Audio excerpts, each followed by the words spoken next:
this is the new fridge freezer I've got in my new home. So yeah, that's a freezer part, that's a fridge. I've just started taking the wrapping off it. And this is what it looks like with my magnets on closed.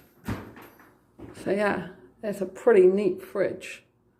I've got an extra shelf to where I currently live, although it's the same company that make the one where I currently live, or where I currently live is not my own. And then it's got a really decent sized freezer. So it's got one extra shelf there and much bigger freezer. So I'll be able to get frozen fish sometimes if I want to do that, and probably save some money by the look of it. Because I've got an Iceland near me which does great deals on frozen food.